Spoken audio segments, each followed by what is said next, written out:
Alors voici la présentation de l'exercice 39, page 22. Donc on veut étudier la fonction qui a tout x associé ln de x carré plus x plus 1 sur R tout entier. Alors, ici, première partie de notre exercice, repérez qu'on est du type, ici, ln de u étant une fonction, dont la dérivée, ça c'est une formule que vous devez connaître, eh bien c'est u' sur u. Ça veut dire qu'ici, notre dérivée de notre fonction, ça va être u'. Donc la dérivée u, c'est ça. Donc c'est x carré plus x plus 1. Voilà notre u qui est en bas. Et la dérivée de ça, eh bien la dérivée de x carré, c'est 2x. Et la dérivée de x, c'est 1. Et la dérivée du plus 1, qui est une partie constante, c'est 0. Donc voilà, notre fonction dérivée, on la trouve assez rapidement. Et en plus, il n'y a pas de transformation effectuée parce qu'elle est tout de suite sous la forme d'une fraction. Donc on va pouvoir étudier le signe du dénominateur et du numérateur pour s'intéresser et savoir le signe de notre dérivée. Alors ici, deux parties, 2x plus 1. Donc ici, quand on a une étude de fonction de ce type-là pour le signe, eh bien on se place dans le cas où il est par exemple positif et on raisonne par équivalence. 2x plus 1 positif, c'est équivalent à dire que 2x est plus grand que moins 1, qui est équivalent à dire que x est plus grand que moins 1 demi. Je divise par 2, et 2 étant un nombre positif, il n'y a pas de changement de signe ici. Donc voilà pour ma première étude de signe. La deuxième étude de signe, c'est x carré plus x plus 1. Alors ici, c'est un polynôme de degré 2, et quand on étudie le signe d'un polynôme de degré 2, on cherche le delta, le discriminant. B carré, c'est 1 au carré, moins 4 fois 1 fois 1. Donc le b carré, c'est le 1 qui est ici, le a, c'est le 1 qui est ici, et le c, c'est le 1 qui est ici. Et quand on calcule tout ça, on obtient moins 3. Le discriminant étant négatif, ici, ça veut dire qu'il n'y a pas de racine, et ça veut dire que notre expression, elle est du signe de A, et ici A c'est 1, donc elle est du signe positif, tout le temps.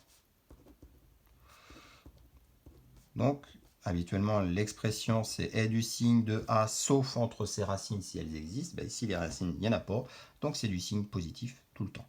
Donc, ça nous permet ici de pouvoir dresser tout de suite le tableau de variation. X varie de moins l'infini à plus l'infini parce qu'on est en train de travailler sur R tout entier.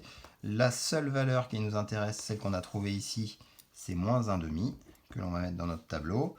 Alors, on peut trouver le signe de 2x plus 1.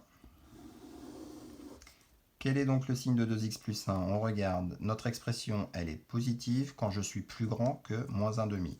Quand je suis plus grand que moins 1 demi, mon expression, elle est positive. Je mets un plus ici, je mets donc un 0 ici et un moins ici. L'autre expression dont on a étudié le signe, c'est x carré plus x plus 1. Cette expression-là, eh bien, on a vu qu'elle était tout le temps positive. Voilà. Tout le temps positive. Et donc, la dérivée, c'est quand on divise le nombre du haut par le nombre du bas. Donc, on est capable de trouver le signe de notre dérivée ici en appliquant la règle des signes. Un moins par un plus, ça fait un moins. 0 qu'on divise par quelque chose, ça fait 0. Et un plus qu'on divise par un plus, ça fait un plus. Voilà. Maintenant qu'on a le signe de la dérivée, on va pouvoir en déduire les variations de la fonction. Donc notre fonction, quand la dérivée est négative, elle décroît. Quand la dérivée est positive, elle croît. Alors, on peut juste se poser la question, quelle est la valeur de ce minimum? Donc ici, ça serait déterminer f de moins 1 demi. Donc il faudrait remplacer x dans l'expression f par moins 1 demi. Donc moins 1 demi à mettre au carré, plus 1 demi, plus 1. Alors je vais m'aider de la calculatrice. Ça va faire 1 quart plus 1 demi plus 1. Et tout ça, ça va faire 7 quarts. Donc ici, ça va faire ln de 7 quarts. Voilà. Donc c'est ma valeur minimale de ma fonction. Ce ln de 7 quarts.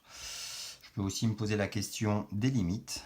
Alors la limite de la fonction quand x tend vers plus l'infini, par exemple, c'est-à-dire c'est la limite de ln de x carré plus x plus 1 quand x tend vers plus l'infini. Alors quand x est très grand, x carré est très grand, on rajoute quelque chose de très grand, on est toujours du très grand, on lui rajoute 1, on est toujours dans du très grand, donc ça se rapproche d'une valeur infinie, plus l'infini, on applique le logarithme népérien sur une valeur très grande, et bien ça fait du plus l'infini. Donc ce plus l'infini, on peut le mettre tout de suite dans notre tableau de variation, et puis on peut faire la même chose en moins l'infini. Alors il y a un petit détail à appliquer ici.